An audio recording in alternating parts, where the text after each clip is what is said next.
وما من دابة في الأرض إلا على الله رزقها ويعلم مستقرها ومستودعها كل في كتاب مبين. وهو الذي خلق السماوات والأرض في 6 أيام وكان عرشه على الماء ليبلوكم أيكم أحسن عملا. ولئن قلت إنكم مبعوثون من بعد الموت ليقولن الذين كفروا إن هذا إلا سحر مبين.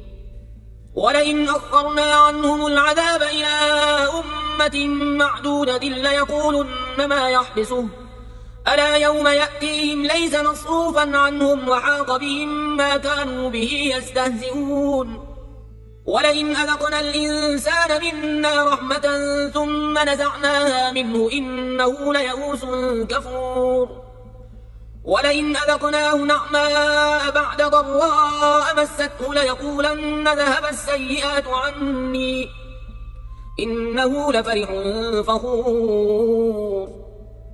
إلا الذين صبروا وعملوا الصالحات أولئك لهم مغفرة وأجر كبير. فلعلك تارك بعض ما يوحى إليك وضائق به صدرك أن يقولوا لولا أنزل عليه كنز أو جاء معه ملك إنما أنت نذير والله على كل شيء وكيل. أم يقولون افتراه قل فأتوا ب10 سور مثله مفتريات وادعوا من استطعتم من دون الله إن كنتم صادقين. فإن لم يستجيبوا لكم فاعلموا أنما أنزل بعلم الله وأن لا إله إلا هو فهل أنتم مسلمون. من كان يريد الحياة الدنيا وزينتها نوفي إليهم أعمالهم فيها وهم فيها لا يبخسون. أولئك الذين ليس لهم في الآخرة إلا النار وحبط ما صنعوا فيها وباطل ما كانوا يعملون. أفمن كان على بينة من ربه ويتلوه شاهد منه ومن قبله كتاب موسى إماما ورحمة أولئك يؤمنون به ومن يكفر به من الأحزاب فالنار موعده فلا تك في مرية منه إنه الحق من ربك ولكن أكثر الناس لا يؤمنون. ومن أظلم ممن افترى على الله كذبا أولئك يعرضون على ربهم ويقول الأشهاد هؤلاء الذين كذبوا على ربهم ألا لعنة الله على الظالمين الذين يصدون عن سبيل الله ويبغونها عوجا وهم بالآخرة هم كافرون. أولئك لم يكونوا معجزين في الأرض وما كان لهم من دون الله من أولياء يضاعف لهم العذاب ما كانوا يستطيعون السمع وما كانوا يبصرون. أولئك الذين خسروا أنفسهم وضل عنهم ما كانوا يفترون. لا جرم أنهم في الآخرة هم الأخسرون. إن الذين آمنوا وعملوا الصالحات وأخبتوا إلى ربهم أولئك أصحاب الجنة هم فيها خالدون. مثل الفريقين كالأعمى والأصم والبصير والسميع هل يستويان مثلا أفلا تذكرون. ولقد أرسلنا نوحا إلى قومه إني لكم نذير مبين ألا تعبدوا إلا الله إني أخاف عليكم عذاب يوم أليم. فقال الملأ الذين كفروا من قومه ما نراك إلا بشرا مثلنا وما نراك اتبعك إلا الذين هم أراذلنا بادي الرأي وما نرى لكم علينا من فضل بل نظنكم كاذبين.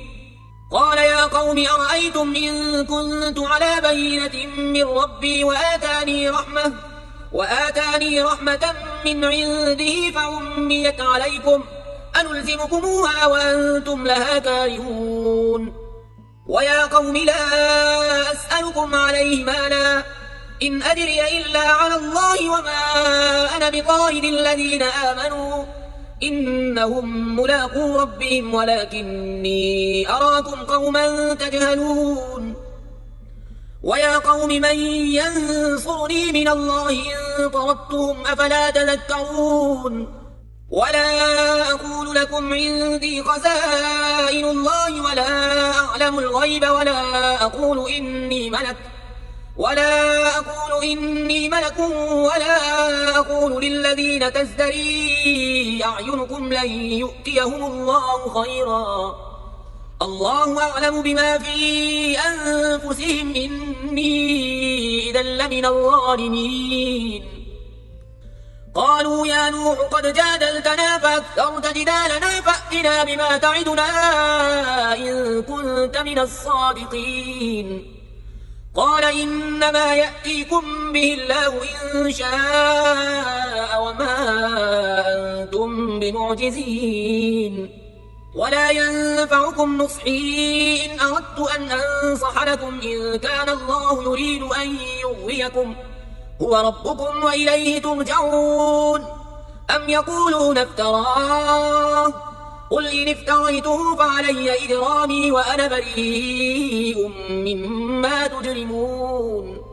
وأوحي إلى نوح أنه لن يؤمن من قومك إلا من قد آمن فلا تبتئس بما كانوا يفعلون واصنع الفلك بأعيننا ووحينا ولا تخاطبني في الذين ظلموا إنهم مغرقون ويصنع الفلك وكلما مر عليه ملأ من قومه سخروا منه قال إن تسخروا منا فإنا نسخر منكم كما تسخرون فسوف تعلمون من يأتيه عذاب يخزيه ويحل عليه عذاب مقيم حتى إذا جاء أمرنا وفارت النور قل نحمل فيها من كل زوجين اثنين وأهلك إلا من سبق عليه القول وما آمن معه إلا قليل وقال اركبوا فيها بسم الله مجريها ومرساها إن ربي لغفور رحيم وهي تجري بهم في موج كالجبال ونادى نوح ابنه وكان في معزل يا بني اركب معنا ولا تكن مع الكافرين قال سآوي إلى جبل يعصمني من الماء قال لا عاصم اليوم من أمر الله إلا من رحم وحال بينهما الموج فكان من المغرقين وقيل يا أرض ابلعي ماءك ويا سماء أقلعي وغيض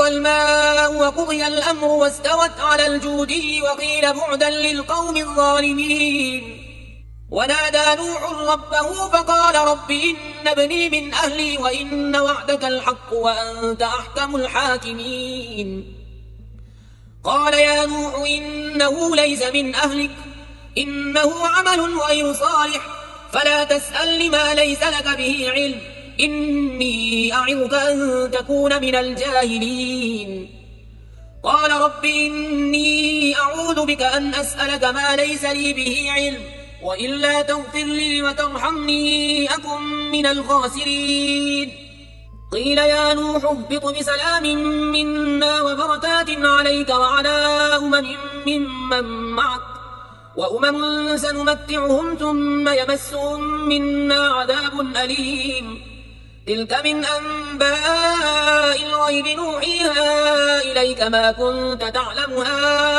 أنت ولا قومك من قبل هذا فاصبر إن العاقبة للمتقين وإلى عاد أخاهم هودا قال يا قوم اعبدوا الله ما لكم من إله غيره إن أنتم إلا مفترون يا قوم لا أسألكم عليه أجرا إن أجري إلا على الذي فطرني أفلا تعقلون ويا قوم استغفروا ربكم ثم توبوا إليه يرسل السماء عليكم مدرارا ويزدكم قوة إلى قوتكم ولا تتولوا مجرمين. قالوا يا هود ما جئتنا ببينة وما نحن بتاركي آلهتنا عن قولك وما نحن لك بمؤمنين إن نقول إلا اعتراك بعض آلهتنا بسوء. قال إني أشهد الله واشهدوا أني بريء مما تشركون من دوني فكيدوني جميعا ثم لا تنظرون. إني توكلت على الله ربي وربكم ما من دابة إلا هو آخذ بناصيتها إن ربي على صراط مستقيم. فإن تولوا فقد أبلغتكم ما أرسلت به إليكم ويستخلف ربي قوما غيركم ولا تضرونه شيئا إن ربي على كل شيء حفيظ. ولما جاء أمرنا نجينا هودا والذين آمنوا معه برحمة منا ونجيناهم من عذاب غليظ. وتلك عاد جحدوا بآيات ربهم وعصوا رسله واتبعوا أمر كل جبار عنيد. وأتبعوا في هذه الدنيا لعنة ويوم القيامة ألا إن عادا كفروا ربهم ألا بعدا لعاد قوم هود. وإلى ثمود أخاهم صالحا قال يا قوم اعبدوا الله ما لكم من إله غيره هو أنشاكم من الأرض واستعمركم فيها فاستغفروه ثم توبوا إليه إن ربي قريب مجيب. قالوا يا صالح قد كنت فينا مرجوا قبل هذا أتنهانا أن نعبد ما يعبد آباؤنا وإننا لفي شك مما تدعونا إليه مريب. قال يا قوم أرأيتم إن كنت على بينة من ربي وآتاني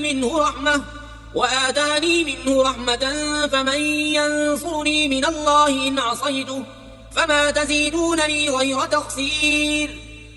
ويا قوم هذه ناقة الله لكم آية فذروها تأكل في أرض الله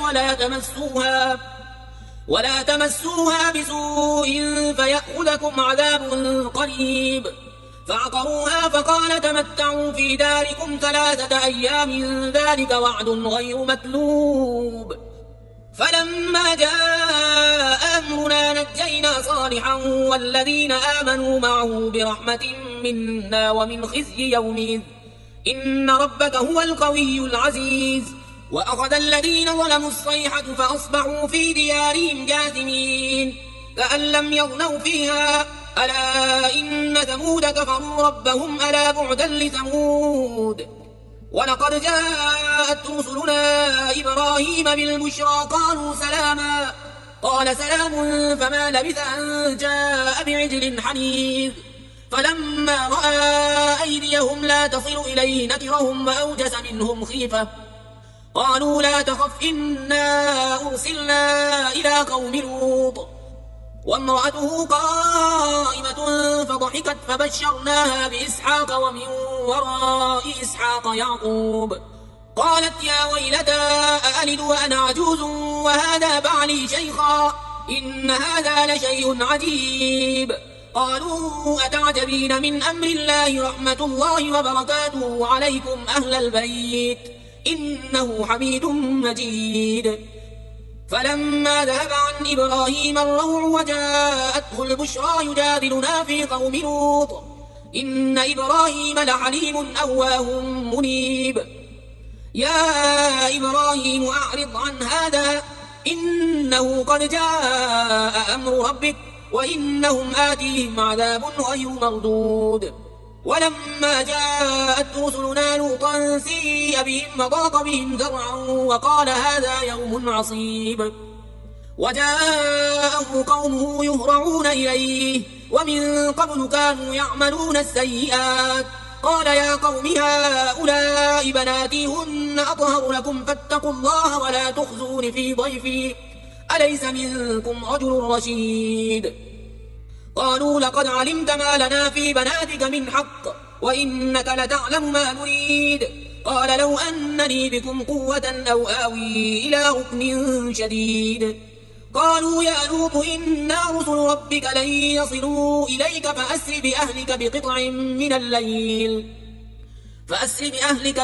من الليل ولا يلتفت منكم أحد إلا امرأتك إنه مصيبها ما أصابهم إن موعدهم الصبح أليس الصبح بقريب. فلما جاء أمرنا جعلنا عاليها سافلها وأمطرنا عليها حجارة من سجيل منضود مسومة عند ربك وما هي من الظالمين ببعيد. وإلى مدين أخاهم شعيبا قال يا قوم اعبدوا الله ما لكم من إله غيره ولا تنقصوا المكيال والميزان إني أراكم بخير وإني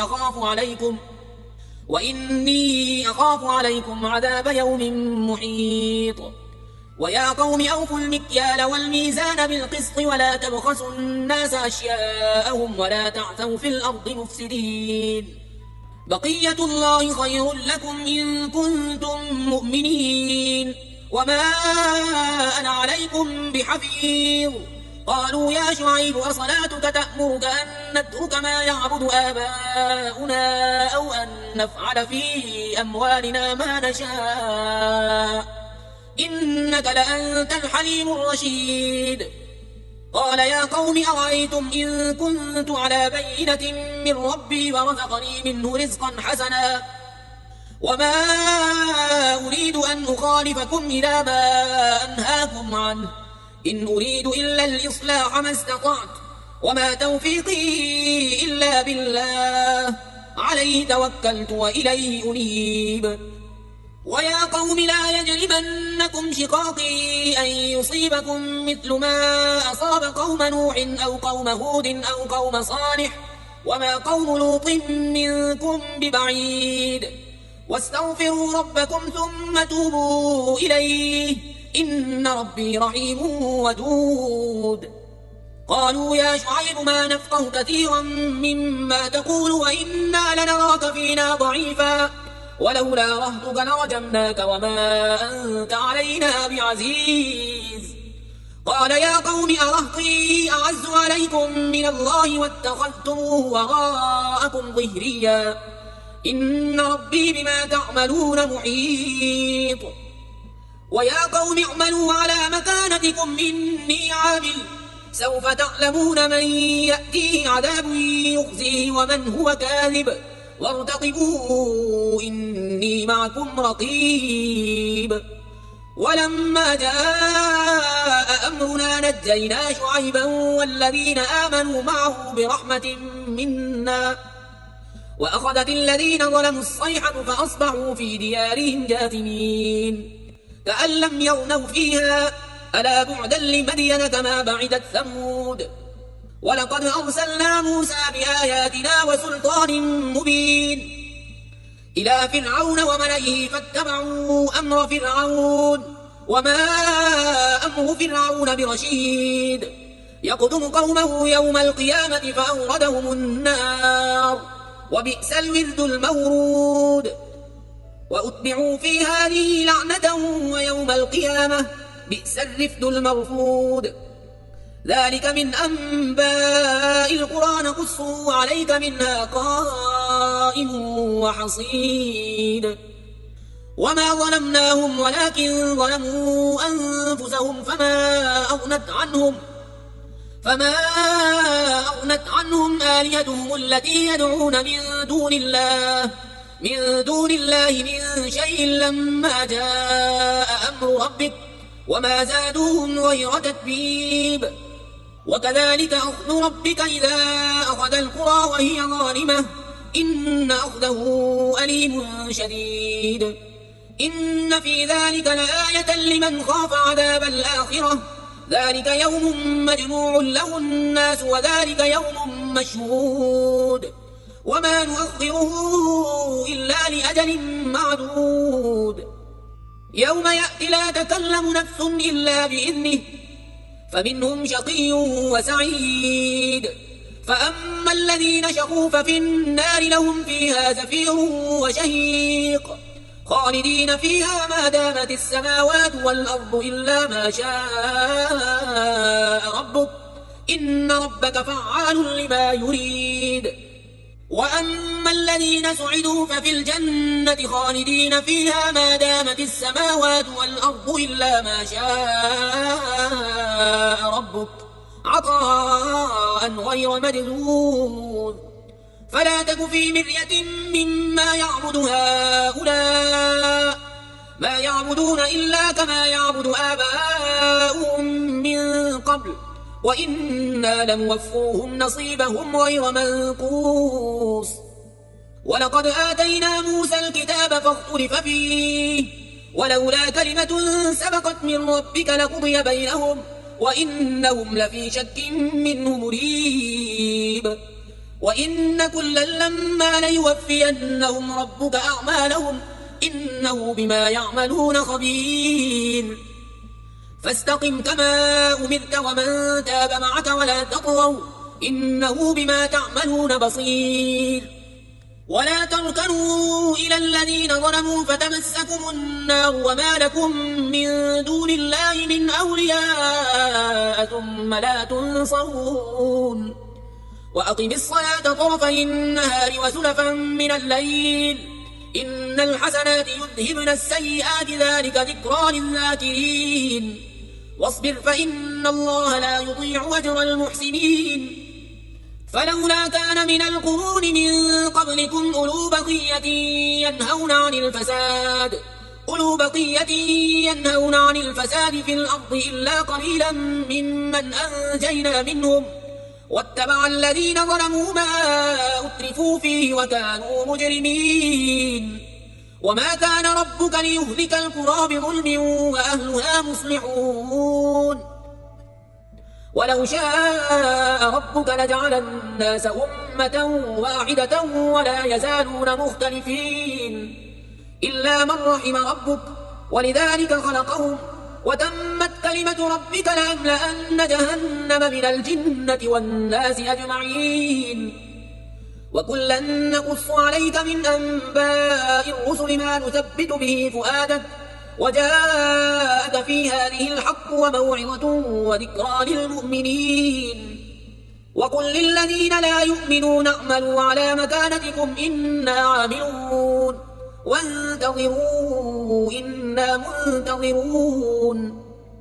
ولله غيب السماوات والأرض وإليه يرجع الأمر كله فاعبده وتوكل عليه وما ربك بغافل عما تعملون بسم الله الرحمن الرحيم ألف لام را تلك آيات الكتاب المبين إنا أنزلناه قرآنا عربيا لعلكم تعقلون نحن نقص عليك أحسن القصص بما أوحينا إليك هذا القرآن وإن كنت من قبله لمن الغافلين إذ قال يوسف لأبيه يا أبت إني رأيت 11 كوكبا والشمس والقمر رأيتهم لي ساجدين قال يا بني لا تقصص رؤياك على إخوتك فيكيدوا لك كيدا إن الشيطان للإنسان عدو مبين وكذلك يجتبيك ربك ويعلمك من تأويل الأحاديث ويتم نعمته عليك وعلى آل يعقوب كما أتمها على أبويك من قبل إبراهيم وإسحاق إن ربك عليم حكيم لقد كان في يوسف وإخوته آيات للسائلين إذ قالوا ليوسف وأخوه أحب إلى أبينا منا ونحن عصبة إن أبانا لفي ضلال مبين اقتلوا يوسف أو اطرحوه أرضا يخل لكم وجه أبيكم وتكونوا من بعده قوما صالحين قال قائل منهم لا تقتلوا يوسف وألقوه في غيابة الجب يلتقطه بعض السيارة إن كنتم فاعلين. قالوا يا أبانا ما لك لا تأمنا على يوسف وإنا له لناصحون أرسله معنا غدا يرتع ويلعب وإنا له لحافظون. قال إني ليحزنني أن تذهبوا به وأخاف أن يأكله الذئب وأنتم عنه غافلون. قالوا لئن أكله الذئب ونحن عصبة إنا إذا لخاسرون. فلما ذهبوا به وأجمعوا أن يجعلوه في غيابة الجب وأوحينا إليه لتنبئنهم بأمرهم هذا وهم لا يشعرون. وجاءوا أباهم عشاء يبكون. قالوا يا أبانا إنا ذهبنا نستبق وتركنا يوسف عند متاعنا فأكله الذئب وما أنت بمؤمن لنا ولو كنا صادقين. وجاءوا على قميصه بدم كذب قال بل سولت لكم أنفسكم أمرا فصبر جميل والله المستعان على ما تصفون. وجاءت سيارة فأرسلوا واردهم فأدلى دلوه قال يا بشرى هذا غلام وأسروه بضاعة والله عليم بما يعملون. وشروه بثمن بخس دراهم معدودة وكانوا فيه من الزاهدين. وقال الذي اشتراه من مصر لامرأته أكرمي مثواه عسى أن ينفعنا أو نتخذه ولدا وكذلك مكنا ليوسف في الأرض ولنعلمه من تأويل الأحاديث والله غالب على أمره ولكن أكثر الناس لا يعلمون. ولما بلغ أشده آتيناه حكما وعلما وكذلك نجزي المحسنين. وراودته التي هو في بيتها عن نفسه وغلقت الأبواب وقالت هيت لك قال معاذ الله إنه ربي أحسن مثواي إنه لا يفلح الظالمون. ولقد همت به وهم بها لولا أن رأى برهان ربه كذلك لنصرف عنه السوء والفحشاء إنه من عبادنا المخلصين. واستبق الباب وقدت قميصه من دبر وألف يا سيدها لدى الباب قالت ما جزاء من أراد بأهلك سوءا إلا أن يسجن أو عذاب أليم. قال هي راودتني عن نفسي وشهد شاهد من أهلها إن كان قميصه قد من قبل فصدقت وهو من الكاذبين وإن كان قميصه قد من دبر فكذبت وهو من الصادقين. فلما رأى قميصه قد من دبر قال إنه من كيدكن إن كيدكن عظيم. يوسف أعرض عن هذا واستغفري لذنبك إنك كنت من الخاطئين. وقال نسوة في المدينة امرأة العزيز تراود فتاها عن نفسه قد شغفها حبا إنا لنراها في ضلال مبين. فلما سمعت بمكرهن أرسلت إليهن وأعتدت لهن متكأ وآتت كل واحدة منهن سكينا وقالت اخرج عليهن. فلما رأينه أكبرنه وقطعن أيديهن وقلن حاش لله ما هذا بشرا إن هذا إلا ملك كريم. قالت فذلكن الذي لمتنني فيه ولقد راودته عن نفسه فاستعصم ولئن لم يفعل ما آمره ليسجنن وليكون من الصاغرين. قال رب السجن أحب إلي مما يدعونني إليه وإلا تصرف عني كيدهن أصب إليهن وأكن من الجاهلين.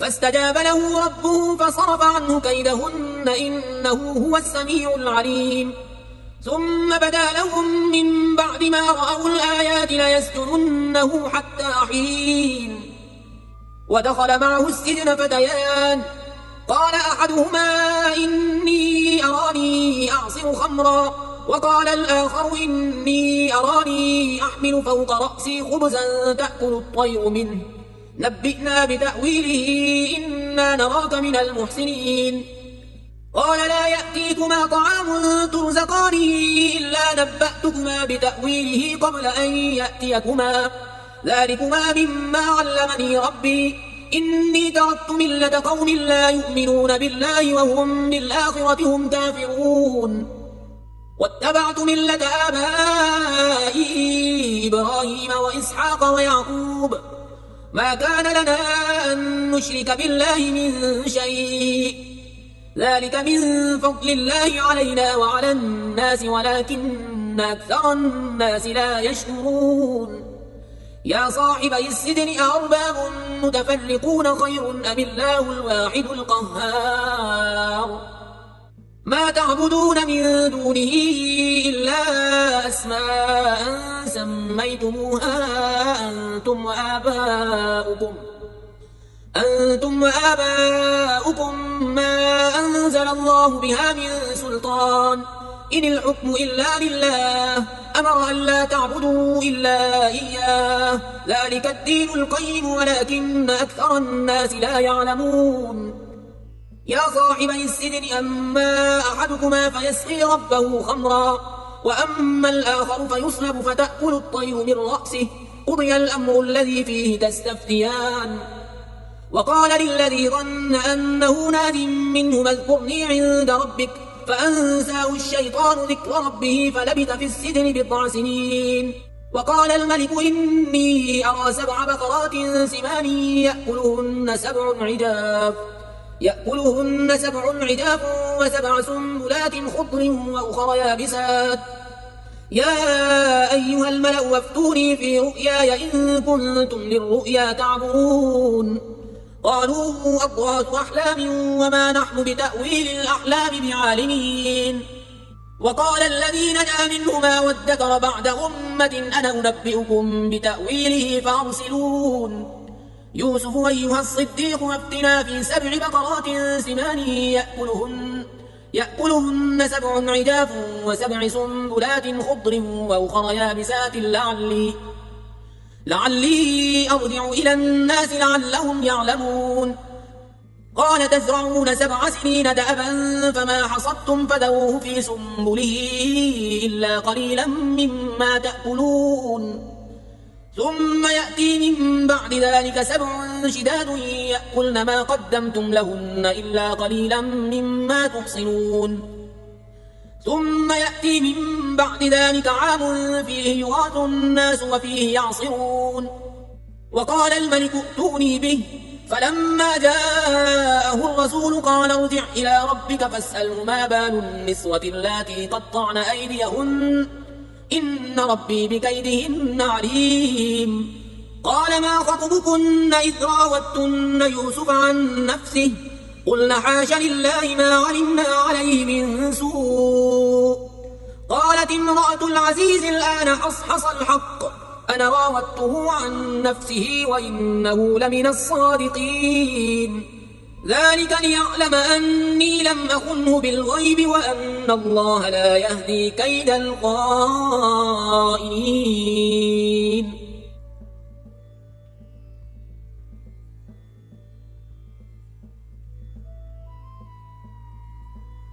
لا إله إلا الله محمد رسول الله لا إله إلا الله محمد رسول الله لا إله إلا الله محمد رسول الله لا إله إلا الله محمد رسول الله لا